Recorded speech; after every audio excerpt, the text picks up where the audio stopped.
रविदास की जय। संत सर्वमणि रविदास की जय।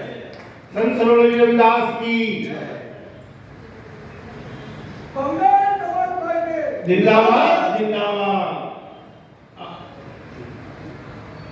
अब मैं सुरेंद्र भाई से अनुरोध करता हूँ कि हमारे मुख्य अतिथि सम्मानीय बंदेवाल साहब का फुलापन से स्वागत करने का कष्ट करें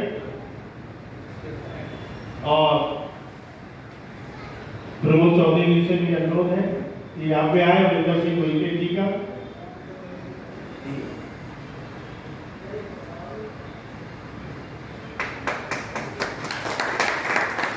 और हमारे जाटव जी का भी कष्ट करें।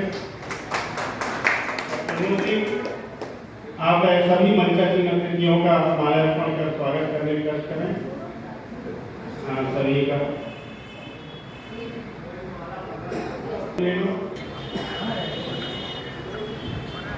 सम्मानित साथियों, बहुत बहुत अच्छा लगा कि हमारे बीच में हमारे बहुजन समाज पार्टी के रीवा जोन के प्रभारी सम्मानीय उमाकांत बंदेवाल साहब अपने बीच में उपस्थित हैं। इन्हीं के कार्यक्रम, इन्हीं के मार्गदर्शन पर और आज का समय निकालने के लिए इनसे निवेदन किया गया था कि साहब आज का समय निकाल लो, और साहब लंबी दूरी से चल के आ रहे हैं, लगभग 200-300 किलोमीटर से, और उतने समय तक अभी पहुँचे हैं। और मैं बगैर कोई भूमिका के उनको आमंत्रित करता हूँ।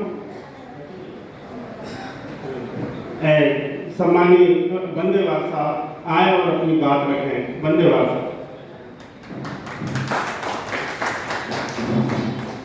सबसे पहले आप सभी लोगों को बहुजन समाज पार्टी जिला मंडला ओर से आप सभी लोगों का मैं हार्दिक अभिनंदन करता हूँ, स्वागत करता हूँ। बहुत बहुत धन्यवाद। जैसे कि आज संतों के संत शिरोमणि संत रविदास जी के 647वीं जयंती मना रहे हैं, और हम लोग ये खेत की बात है कि हम काफ़ी विलंब से आप लोगों के बीच में पहुँचे हैं। इसलिए साथियों, बगैर कोई भूमिका प्रस्तुत करते हुए मैं सीधी दो शब्द मैं कहना चाहूँगा कि मेरे बहुजन समाज के साथियों, जैसा कि हमारे महापुरुषों का जो संदेश था, विचार थे कि ऐसा समाज की व्यवस्था करना चाहते थे जिसमें भाईचारा हो, अमन चैन हो, कोई भेदभाव ना हो।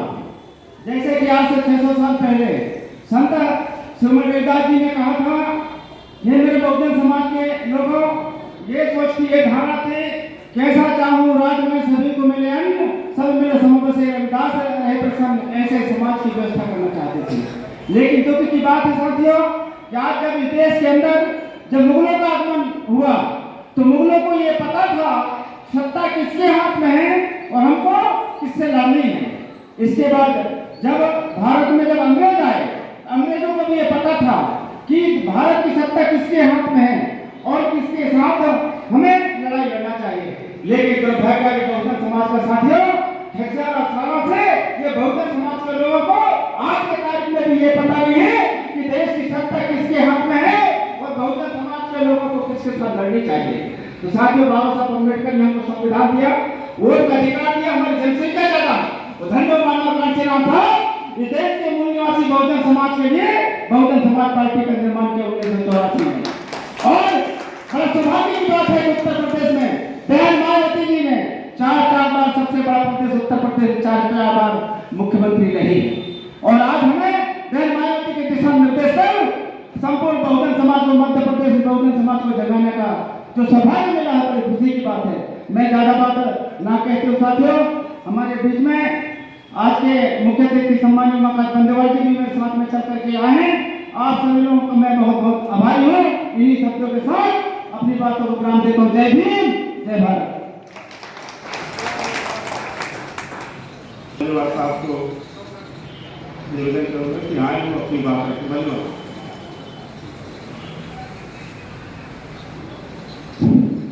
सर्वप्रथम संत शिरोमणि रविदास जी महाराज के चरणों को कोटि कोटि नमन। साथ ही उनके समकालीन क्रांतिकारी संत कबीरदास जी के चरणों को भी कोटि कोटि नमन करता हूँ। साथ ही सामाजिक क्रांति के पितामह महात्मा ज्योतिबराव जी फुले, आरक्षण के जनक राजर्षि छत्रपति साहू जी महाराज पूर्वी, आदिवासी क्रांतिवीर बिरसा मुंडा जी, भारतीय संविधान के शिल्पकार परम हमारे भारती जी को, सुंदर कुमरे जी, लक्ष्मण उनके जी, DT अहलवाल जी एवं आज इस कार्यक्रम में उपस्थित सभी सम्मानित बंधुओं, हमारी बहनों, सम्मानित साथियों, विलंब से पहुंचने का कारण यह है कि हम सम्मानित इंदर सिंह उइके जी के साथ 9 फरवरी को भोपाल गए थे।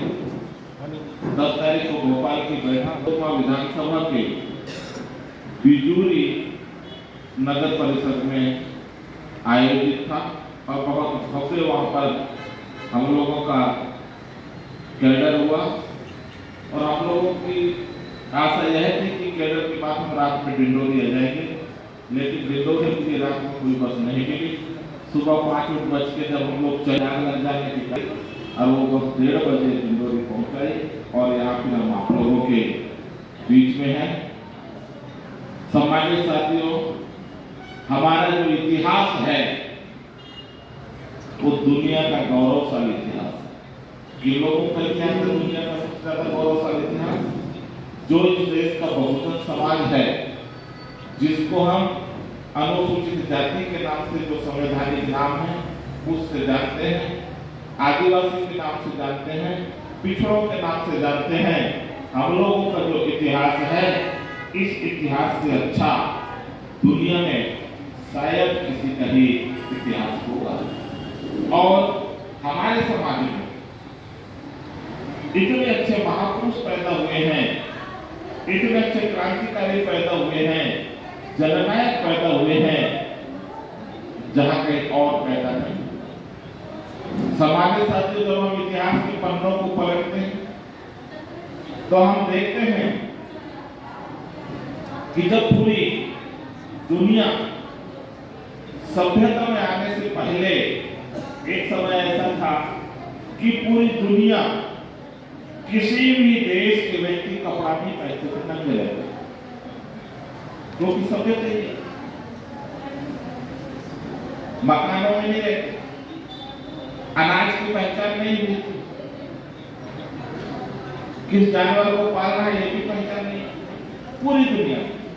लेकिन सबसे पहले अगर इसकी पहचान कहीं हुई तो सिंधु घाटी में हुई, और सिंधु घाटी की सभ्यता दुनिया की सबसे प्राचीन सभ्यता है। और मुझे खुशी है कि उस सभ्यता का सृजन करने वाले लोग, उस सभ्यता का निर्माण करने वाले लोग और कोई नहीं बल्कि इस हार के अंदर बैठे हुए हमारे और आपके पूर्वज थे। हमारे पूर्वजों ने दुनिया में सबसे पहले आग का इस्तेमाल सीखा, अनाज की पहचान की, मकान बना के रहना सीखा, पक्की सड़कें बनाई, पक्की नालियां बनाई, और पक्की नालियां बनाने के बाद में कपड़ा पहनना पूरी दुनिया को सिखाया। यहाँ तक कि शिक्षा भी पूरी दुनिया को हमारे पूर्वजों ने। लेकिन प्रश्न पैदा होता है कि जिन्होंने पूरी दुनिया को ज्ञान दिया, जिनके पूर्वजों ने, आज उनके वंशजों को, आज उनकी संतानों को या तो कहीं दलित बोला जाता है, पिछड़ा बोला जाता है, आदिवासी जनजाति को अकल नहीं ऐसा बोला जाता है। अर्थात इतिहास में बहुत बड़ा घपला हुआ, इतिहास में बहुत बड़ा घपला हुआ है। समाज के साथियों, हमारे जो शिक्षा के केंद्र थे उनको नष्ट कर दिया गया, हमारे इतिहास को जला दिया गया, और हमारे इतिहास के जल जाने के कारण हम अपने ही समाज के क्रांतिकारी महापुरुष और अपने समाज के लोगों के इतिहास से जानने से हम लोग वंचित रह गए। विकास के इस क्रम में आगे आते समाज साथी पूरी दुनिया को शांति का ज्ञान देने का काम अगर किसी ने किया, तथागत गौतम बुद्ध ने दिया ज्ञान, और तथागत गौतम बुद्ध के बाद से इस क्रम में आते आते संत शिरोमणि रविदास जी महाराज हैं, जिन्होंने पूरी दुनिया को ज्ञान देने का काम किया। संत शिरोमणि रविदास जी कहते हैं कि मनुष्य तेरा गुण बड़ा, मांस ना आवे काज, हार ना आभूषण बन सके, चाव ना बाजन बाज। ये मनुष्य जीते जी अपने गुण का इस्तेमाल जितना करना है तो कर लो। अब तुम्हारे मरने के बाद ना ही आपके चमड़े का बाजा बजने वाला है, ना ही आपके हड्डे का आभूषण बनने वाला है, ना ही आपका मांस काम आने वाला है। इसलिए रविदास जी कहते हैं कि जीते जी अपने गुणों का इस्तेमाल करो। अपने गुणों का इस्तेमाल किसके लिए करना है? मानवता के कल्याण के लिए करना है। मानवता के कल्याण के लिए संत शिरोमणि रविदास जी की अपेक्षा थी अपने जीते जी अपने गुणों का इस्तेमाल। साथ ही संत शिरोमणि रविदास जी कहते हैं कि ऐसा चाहूं राज में मिले सबन को अन्न, छोटे बड़े सब बसे रहे रविदास प्रसन्न। उन्होंने बेगमपुरा की कल्पना की थी, उन्होंने बेगमपुरा का सपना देखा। बेगमपुरा मतलब बादशाह की बेगम नहीं, ऐसा नगर जिसमें कोई गम ना हो, ऐसा नगर जिसमें कोई गम ना हो, ऐसे नगर की उन्होंने कल्पना की थी। और उन्होंने ऐसे राजा की कल्पना की थी जिसके राज्य में सभी को रोटी मिलना चाहिए, कोई रोटी के अभाव में ना मरे। उन्होंने ऐसे राज्य की कल्पना की थी जहां छोटे बड़े सम बसे, कोई छोटा हो ना बड़ा हो, सब बसे रहे रविदास प्रसन्न। इतनी अच्छी बात इस देश के अंदर संत शिरोमणि रविदास जी महाराज। सामान्य साथियों, इन्हीं के ही समकालीन कवि हैं संत कबीरदास जी।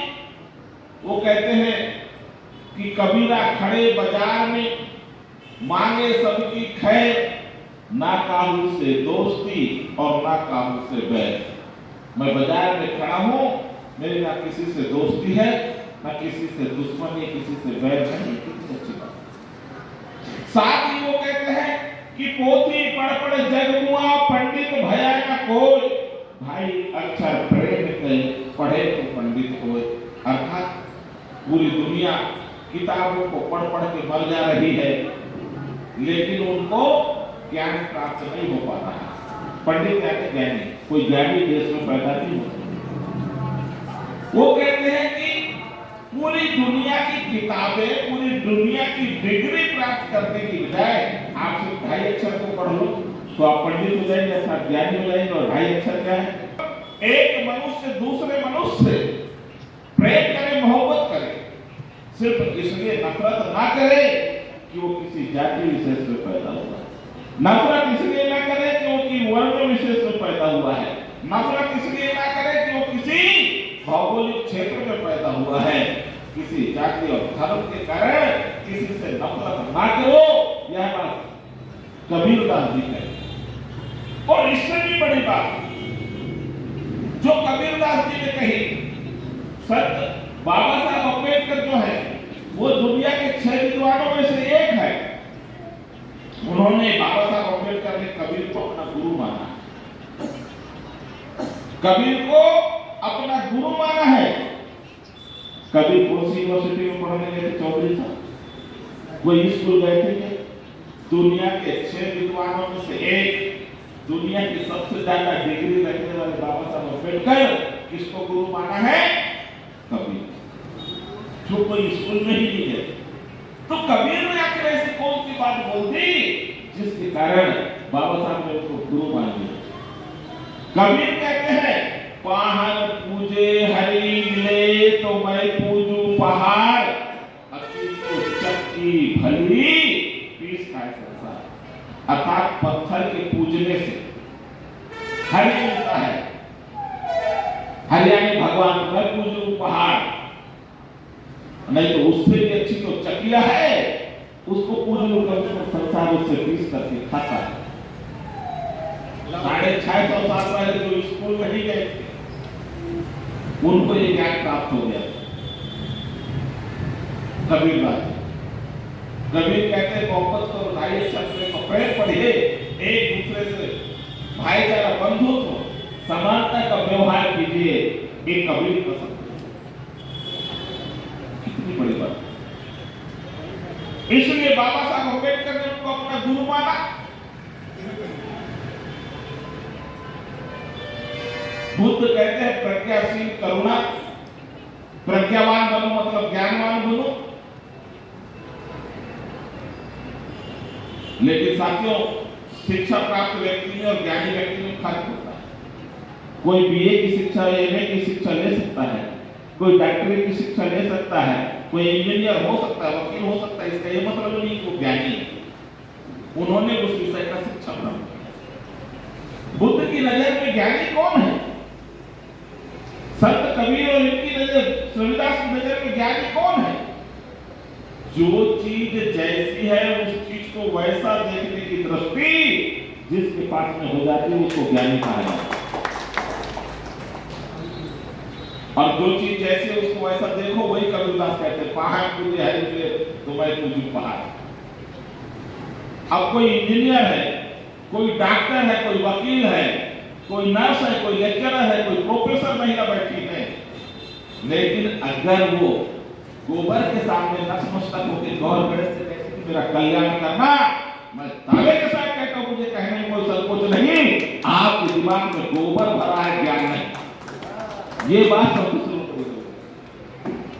आपके दिमाग में क्या भरा है? आपके दिमाग में गोबर भरा है, ज्ञान नहीं।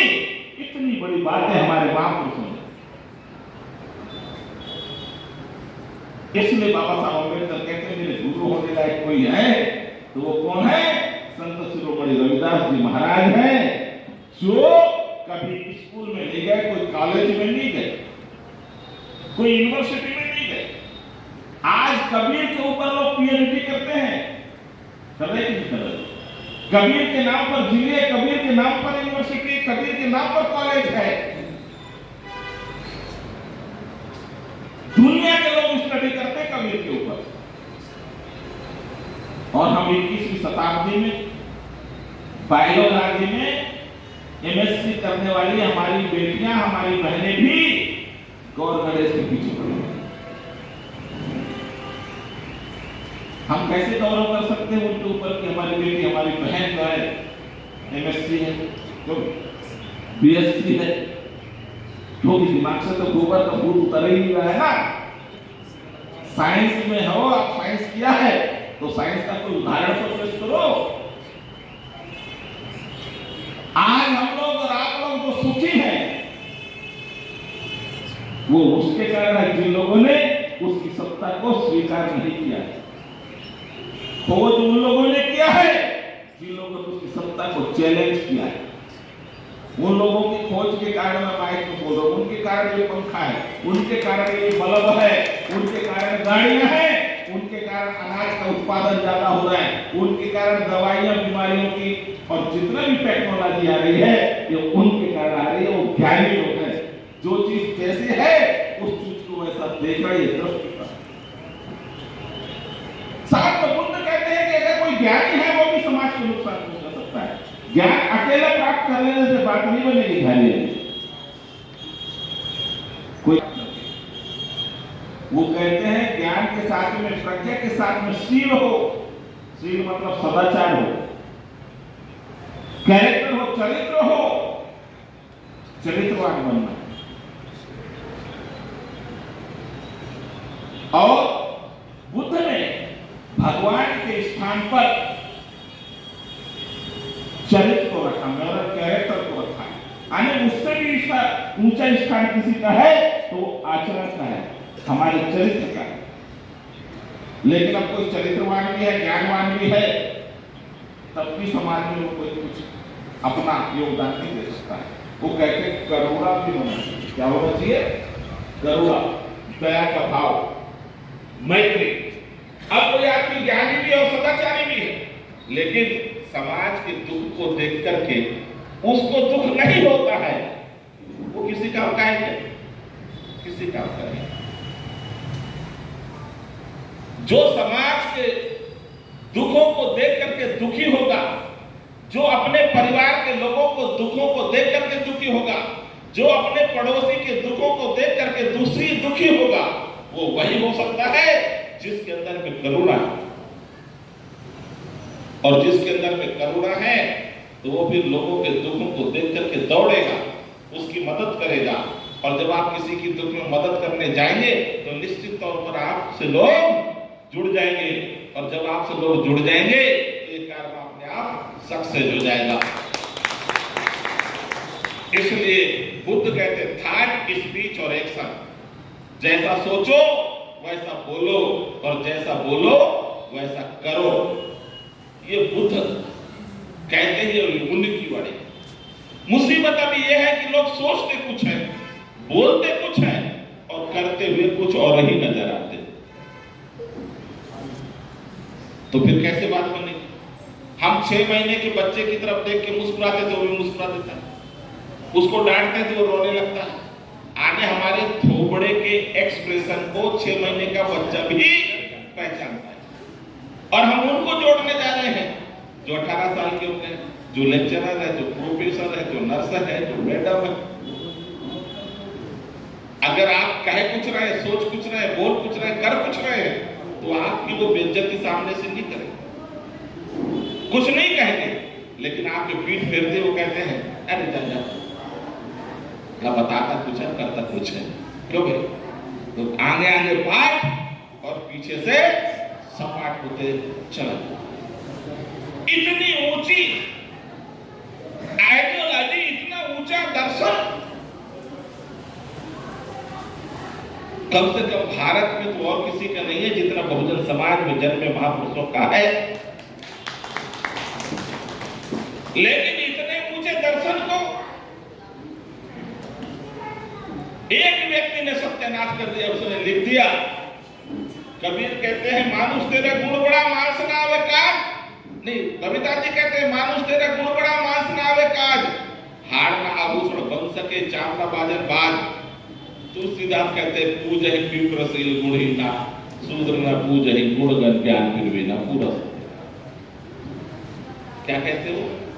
पूजहि विप्र, विप्र यानी ब्राह्मण, जो शील और गुण का हीन भी है तो वो पूजनीय, और शूद्र कितना भी विद्वान हो जाए वो पूजनीय नहीं। इसलिए हमारे महापुरुषों की पूजा लोग नहीं करते। इसके लिए बाबा साहब अम्बेडकर ने कहा है कि जिस सब बाप का बेटा लायक होता है उसकी इज्जत अपने आप बढ़ जाती है, और जिस बाप का बेटा नालायक होता है उसकी इज्जत कम हो जाती है। हमने इन महापुरुषों की वाणियों को समाज के बीच में परोसने में नाकामयाब रहे। जो कि गोल्ड है, सोना है, डायमंड है, हम उनको नहीं परोस पाए, उनको समाज में नहीं पहुंचा पाए, और उन्हें गोबर पहुंचा दिया। लायक को बताओ, जो अपना सोना, हीरा, जो डायमंड है वो नहीं पहुंचा पा रहे समाज में, वो लायक है कि जिनने गोबर पहुंचा दिया वो लायक? बताओ।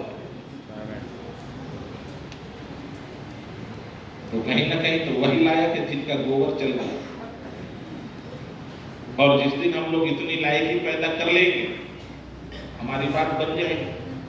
और ये लायकी पैदा करने के लिए निश्चित तौर पर पहली शर्त है कि हम जिस समाज में पैदा हुए वो महापुरुष हैं, उनकी वाणियों को अक्षरशः पालन किया जाए अपने घरों में, और इसकी शुरुआत हमारी माता बहनों से करना है।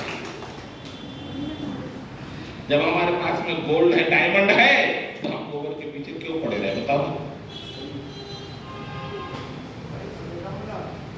सम्मानित साथियों, मैं कहना चाहता हूं इन तमाम महापुरुषों को जो आज सम्मान मिला है, उसके पल से निश्चित तौर पर मान्यवर साहब काशीराम जी का बहुत बड़ा योगदान, बहुत बड़ा नहीं संपूर्ण योगदान है। इन तमाम महापुरुषों के संघर्ष, इनकी विचारधारा और इनसे दर्शन से अगर किसी ने परिचय कराया है तो आदरणीय मान्यवर साहब काशीराम जी, जो बहुजन समाज पार्टी के संस्थापक हैं। और उनके सपने को, रविदास जी के सपने को साकार करने का काम किया। बाबा साहब अम्बेडकर ने संविधान लिख करके और मानवर साहब काशीराम जी ने पार्टी बना के और आदरणीय बहन जी ने उत्तर प्रदेश में सरकार चला करके और रविदास जी की मंशा के अनुरूप प्रशासन देकर के इस काम को किसी ने किया है तो आदरणीय बहन कुमारी मायावती जी ने किया है। क्योंकि वो कहा है रविदास जी ने, ऐसा चाहो राज में मिले सबन को वन, छोटे बड़े सब बसे रहे रविदास मिशन। ये सरकार ऐसे तो चलाई आदरणीय बहन जी चलाई, और एक बार नहीं 4-4 बार सरकार आदरणीय बहन जी ने उत्तर प्रदेश के अंदर में चलाया, और जिसके कारण आज की तारीख में बहुजन समाज पार्टी साहब काशीराम बहन मायावती जी और हम आप सब लोगों के संघर्ष और त्याग के कारण जो हमसे नफरत करने वाले लोग थे वो भी चुनाव के पहले सागर में यूनिवर्सिटी बनाने की घोषणा कर चुके हैं। सागर में दुनिया का सबसे बड़ी मंदिर बनाने की घोषणा कर रहे हैं। ये हमारे आंदोलन से आप ऐसा निराश नहीं होना, आपको हताश नहीं होना कि हमारे कारण से समाज को क्या मिला। बहुजन समाज पार्टी के कारण कांग्रेस और बीजेपी इतना मजबूर हो गई कि चुनाव के पहले वो घोषणा करते हैं बीजेपी वाले कि हम लोग यहाँ पर जो है दुनिया का सबसे बड़ा मंदिर बनाएंगे रविदास जी का सागर में। फिर कांग्रेस पीछे नहीं रही, बीजेपी ने घोषणा की तो बीजेपी वाले कहते हैं हम यहाँ पर यूनिवर्सिटी बनाएंगे कभी रविदास जी के नाम की। ये संभव क्यों हुआ? ये संभव हुआ हमारे और आपके बहुजन समाज पार्टी में जुड़ने के कारण हुआ। उनको भय पैदा हो गया कि हमारे हाथ से सत्ता जा सकती है, तो सत्ता की चाबी को रविदास मंदिर के आड़ में रविदास जी के यूनिवर्सिटी के आड़ को छुपाना चाहते हैं, उसके पीछे छुपाना चाहते हैं। इस बात को हमें समझना। सम्मानित साथियों, जिस बिरसा मुंडा की हम बात करते हैं, कभी कोई नाम लेना पसंद नहीं करता था। राहुल और शिवराज दोनों आके जितौली और अनूपपुर में बड़ी बड़ी सभाएं की कि नहीं, मेला लगाए कि नहीं बिरसा के नाम पर। ये हमारे कारण से हुआ। किसके कारण से हुआ? बहुजन समाज पार्टी के कार्यकर्ताओं के कारण। ये जो भी परिवर्तन आप देख रहे हैं, सरकार की जो भी योजनाएं चलती हैं वो भारत के संविधान में लिखा हुआ इसलिए चलती है। भारत के संविधान के अनुच्छेद 21 का में हमें जीने का अधिकार मिला है, और उस जीने के अधिकार में बाबा साहब ने लिखा है कि कोई भूख से ना मरे, इसलिए लोगों को मुफ्त में अनाज या कम कीमत में अनाज दिया जाता है। कहां लिखा है? 21 का में अनुच्छेद। उसमें लिखा है कि कोई दवा के अभाव में ना मरे, इसलिए मुफ्त में हमारा इलाज हॉस्पिटलों में, कोई बिना छत के ना रहे, इसलिए प्रधानमंत्री आवास योजना के तहत पैसा मिलता है। कोई अनपढ़ ना रहा, इसलिए 6 से 14 साल तक के बच्चों को मुफ्त में शिक्षा दिया जाता है। ये सब बाबा साहब अम्बेडकर के द्वारा लिखी गई किताब में है।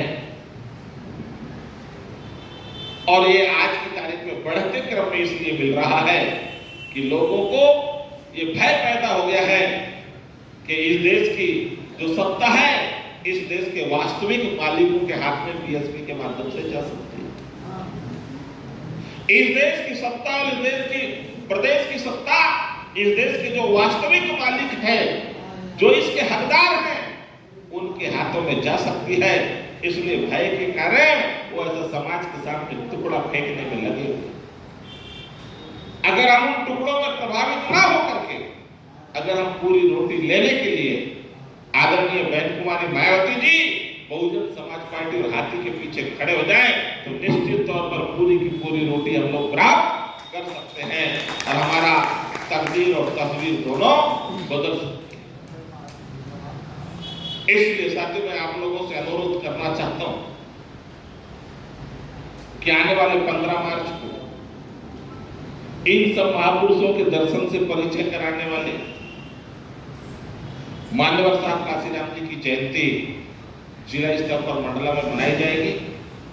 उस मौके पर भी आप लोग बड़ी संख्या में आएंगे और अभी फिलहाल आप लोगों ने अपना अमूल्य समय दिया है, अपना कीमती समय दिया है और आप निश्चित तौर पर दोपहर 12-1 बजे से बैठे होंगे।